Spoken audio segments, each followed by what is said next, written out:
Hello, welcome to Bendigo Decides. I'm Lewis Adams, I'm Tom O'Callaghan. and we're here to continue talking about politics. It's the final countdown now. We're recording on the Wednesday, so the Wednesday before the election takes place on Saturday. Saturday 27th, 28th, 29th? I think the 29th, yeah, that's the date, yeah. It's super close. I've got some pamphlets and propaganda that they've sent to me. And we'll touch on the advertising a bit later on, but let's just do a brief overview of some of the candidates that are being voted for in Bendigo East and Bendigo West. Well, the favourites are going to be the Labor Party's Marie Edwards from Bendigo West and Jacinta Allen from Bendigo East. There are rumours going around, I don't know if they're particularly accurate rumours, but rumours that Jacinta Allen might be putting more up extra spending in her seat to try and put off any damage from Greg Bickley's campaign. Maybe there's rumours going around that there's internal polling that suggests that the Liberals might have a chance. I'm not sure how much I believe that, and I know that other people, including Anthony Radford, the former editor of Bendigo Weeklies, raised it on IPTV and said he can't really see it being particularly accurate. I think that's probably true. But the other candidates, Michael Langdon from Bendigo West for the Liberals, and also Greg Bickley, of course, from the Liberals. We've also got, of course, the two Australian Greens, and a couple of people. Rise Up Australia have put forward Sandra Caddy in Bendigo West and Lynette K. Bell. I don't know much about Lynette K. Bell. Sandra Caddy's run before, though, in various elections for a couple of parties, but in the last couple of elections, she's certainly been a fixture for the Rise Up Australia party, and they quite like her. Elise Chapman from the Australian Country Alliance, who's also, of course, the councillor, the well-known and controversial councillor. And there was a lot of speculation. We discussed this few months ago that she was thinking of running, and she is running now. Yep, she is running. She's running for the Australian Country Alliance, which is a more conservative party, a bit like the Hunters and Shooters party, a similar kind of ideological bent, and very keen on, the outdoor life, going and shooting things, and going camping, and doing all that kind of stuff, and a more conservatively angled party. So they're probably some of the ones. I know that there's a couple of others who were kind of late additions. I think you've got a couple of names on your line for Bendigo East. I don't. I have a no. We don't know a lot about these candidates at this stage, but we have G. Bradshaw and C. Dowling. That's all I have, because I'm relying on a Liberal Party propaganda pamphlet.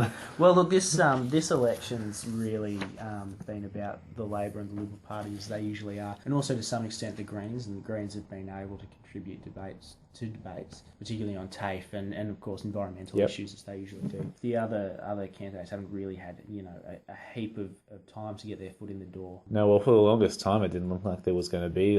Bendigo East has 6 candiats, well, so right, I don't think we expected it to be that many at this. That's right. A few weeks ago. There is going to be a fight going on in northern Victoria, which is Bendigo's upper house seat, for probably a bit of a contest between the Shooters and Elise Chapman's party, the Country Alliance, about whether they can take a seat from the Liberals. Something to watch, but really in terms of lower house seats, I think that the campaign's really over for the minor parties, for the micro parties, I should say. Upper house seats, though, because of the wheeling and dealing that's now going on with micro parties and conservative micro parties, they may very well win a seat, and they're most likely to win a seat in the upper house. A couple of seats maybe off of the coalition. What's arrived at my doorstep today? I've got this a personal message from the Premier.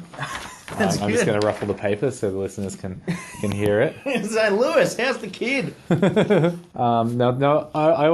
find the opening sentence to be very interesting, because he gets right into it. This Saturday, you have a choice between a clear plan for Victoria or uncertainty with Labor. That's it. That's the opening paragraph. Well, that's interesting, isn't it? Because it really shows that as a personal message from the Premier, it shows how much trust there is in the Premier, and certainly opinion polls show that Daniel Andrews isn't particularly popular, or at least not particularly trusted. People either haven't made up their minds about him or think he's a little shifty. So and they're playing on that. Well, that's right, yeah, but of course there's a flip side to that, which is that overall there's a bit of an anemic support for the Liberal Party compared to Labor. So I guess it's a bit of a switch. It does feel like that, even though Andrews himself isn't the strong link, the Labor Party in general is faring pretty well.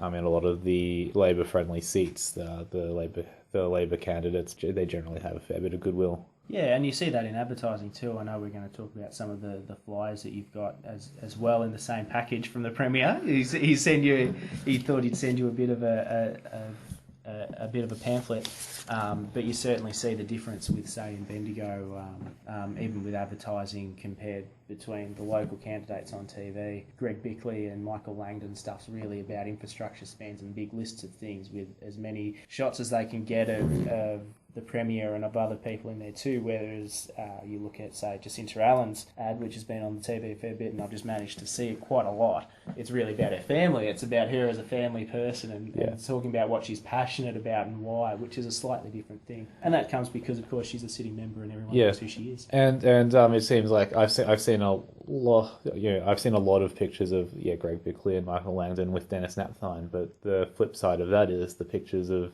say Jacinta Allen and Marie Edwards. They're with Lisa Chesters. Well, that's right. Yeah. that's very true, isn't it? And you look at all the media releases that the Liberal Party send out. In the corner, there's a picture of, say, Greg Bickley and Michael Langdon, but they're always with the Premier, and there's always a part of Dennis Napthine's team. Very interesting differences. And now there's this other one that this is actually the second time this one's come around.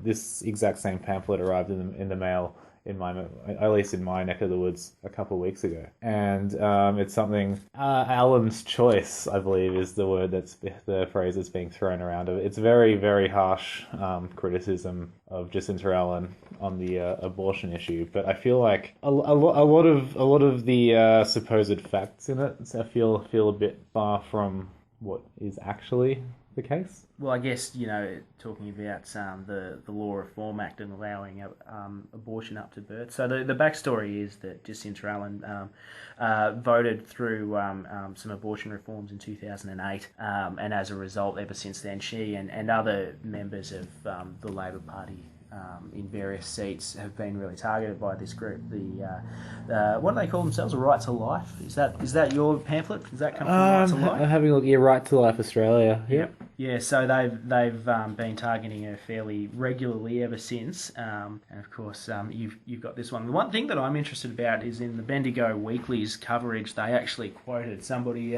from the Greens saying that their pamphlet had come very neatly folded up in Greg Bickley's stuff. So is that the same for you? No, this did appear at the same time as some Liberal stuff. It wasn't neatly folded. This is just a pamphlet that's on its own, whereas the Liberal stuff that I got today was in an envelope.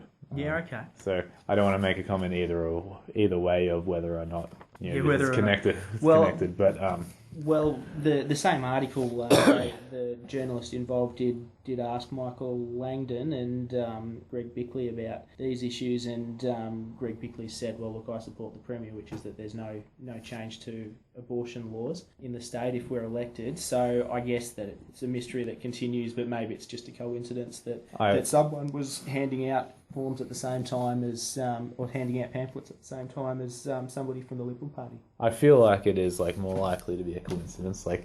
You don't want to think that the major parties, especially with you don't want any connection between them and something like this. Well, it is. It's very divisive, and really, you take this group and they want absolutely no abortions ever. And I think even for a lot of people who are uncomfortable with the idea of abortions, I think that most people will say, well, look, there's circumstances in which you should have, people should be allowed to have abortions. And so it's very much an area that goes from, light grey through to very dark grey, not something that you really want to turn your campaign into a campaign on abortion laws. It's something that, especially the stance that this particular pamphlet's taking. And this, the Right to Life Australia is taking, it's not something that the Liberal Party wants to really be connected to. No.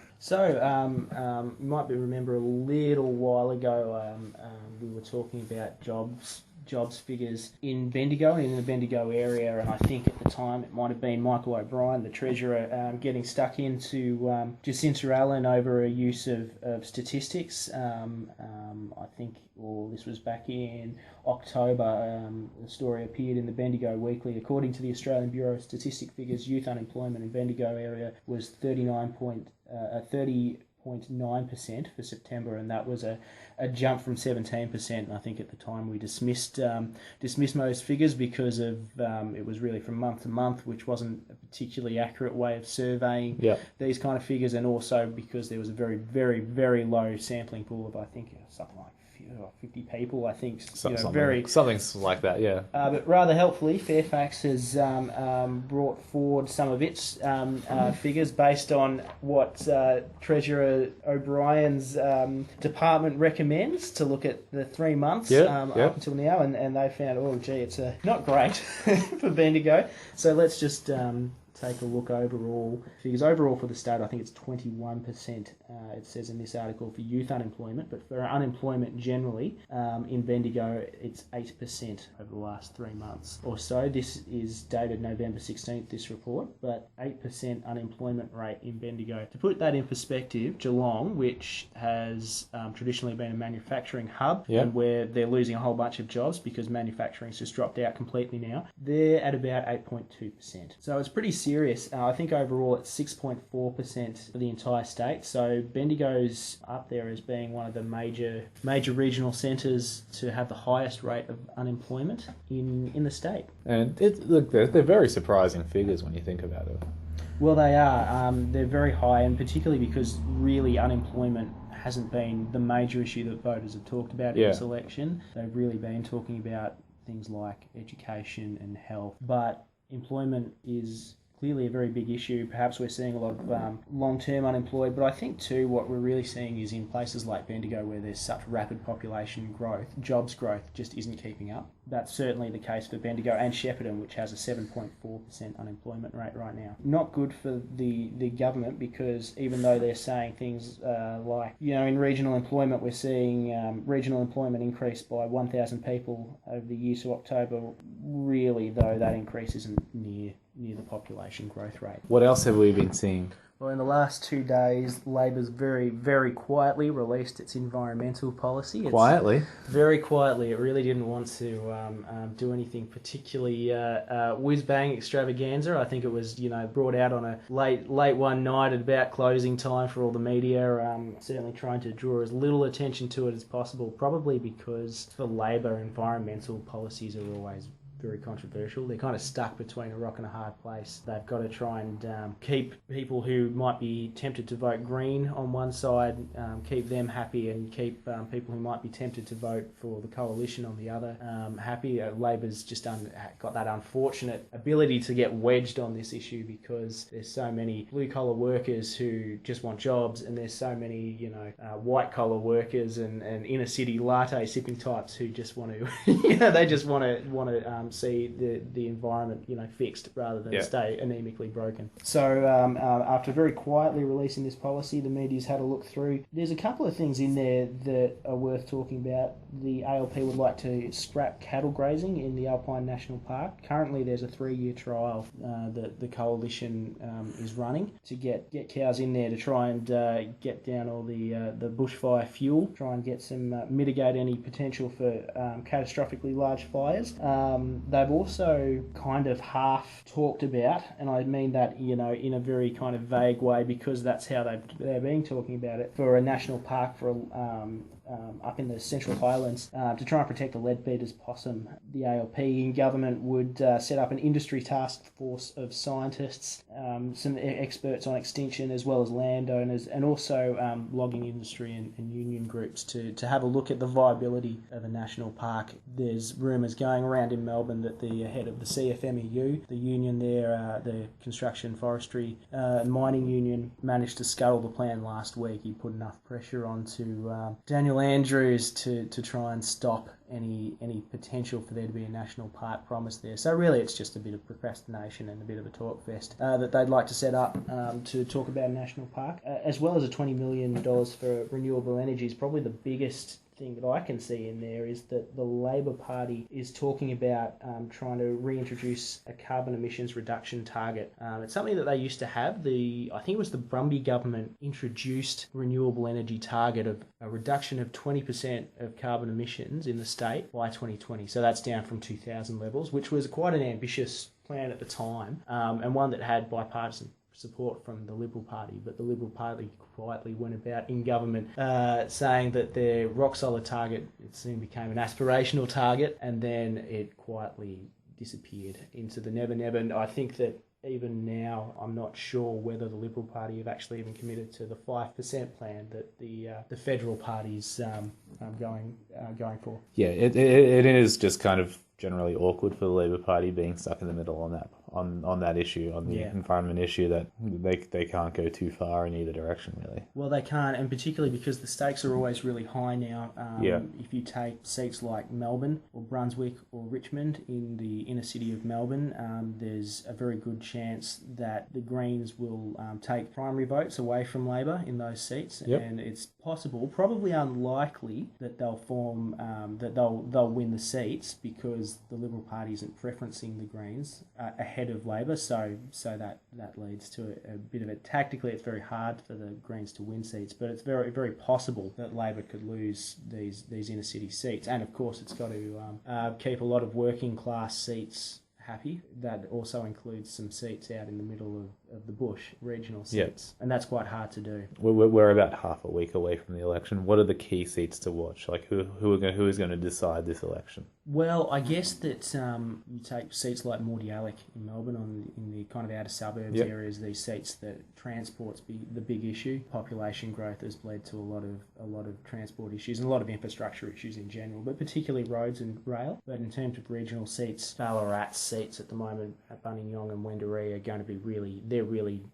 close being fought at the moment, and there's huge amounts of money going into both those seats from both major parties, and we'll also see, I think, Geelong too. There's a couple of seats in Geelong that look like they're going to be pretty close. In the upper house, it looks like best case scenario, Labor will be able to retain seats and maybe rely on some kind of deal of some sort, however small it's going to be with the Greens.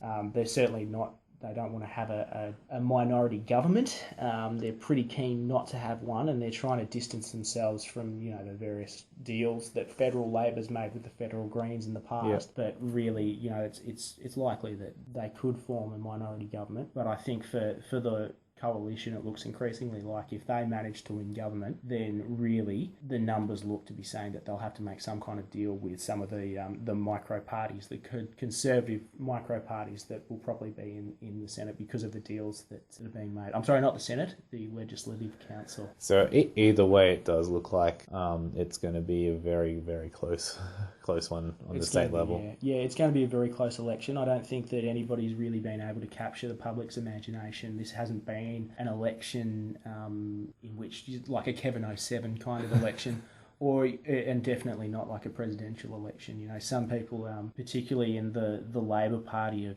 written these fairly grand visions of there being this this community movement to try and bring the Labor Party, and it's just not the case. What we're seeing is really a kind of typical state election in a way, in that nobody's really managed to grab people, so it becomes a bit of an attrition of who's sick of who, and I think that probably most voters are probably, by just almost the law of circumstance rather than the law of anything deliberate, have decided that they're going to be sick of the Liberal Party at this election. I think the Liberal Party will just lose. That's my pick.